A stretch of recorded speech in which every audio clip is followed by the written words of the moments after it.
உட்கார்ந்திருக்க? மிஸ், எனக்கு மேக்ஸே தெரிய மாட்டேங்குது மிஸ். அதனால மேக்ஸ் டீச்சர் வந்து திட்டிட்டே இருந்தாங்க மிஸ். மிஸ், உங்களுக்கு தான் நல்லா தெரியும்ல. நீங்க புரியுற மாதிரி கொஞ்சம் சொல்லி கொடுங்களேன் மிஸ். சரி சரி, உனக்கு புரியுற மாதிரி ஈஸியா சொல்லி தரேன். உங்க வீட்ல மொத்தமா எத்தனை பேரு? மிஸ், எங்க வீட்ல மொத்தமாலாம் யாரும் இல்ல மிஸ். ஒல்லியா தான் இருப்பாங்க எல்லாரும். சரி, அத விடு. நீ ஒரு பஸ்ல போயிட்டு இருக்கேன்னு வச்சுக்கோ. கண்டக்டர் கிட்ட 10 ரூபாய் கொடுத்து 8 ரூபாய்க்கு டிக்கெட் எடுக்கற. மீதி கண்டக்டர் எவ்வளவு கொடுப்பாரு?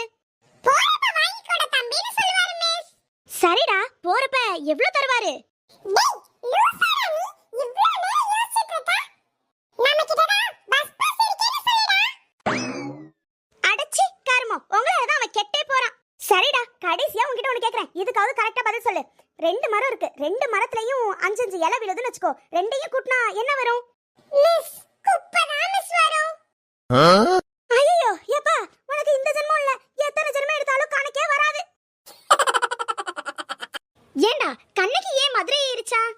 மிஸ், அவங்கள்ட்ட கேட்க வேண்டிய கேள்வி எல்லாம் எங்கள்ட்ட கேட்டா எப்படி மிஸ் தெரியும்? சரி, அதெல்லாம் விடுங்க. ஆகஸ்ட் 15 கொடியேற்றத்துக்காக ஏன் யாருமே ஸ்கூலுக்கு வரல? மிஸ், தூங்கிட்டோம் மிஸ். கொஞ்சமாவது நாட்டுப்பற்றோட இருங்கடா.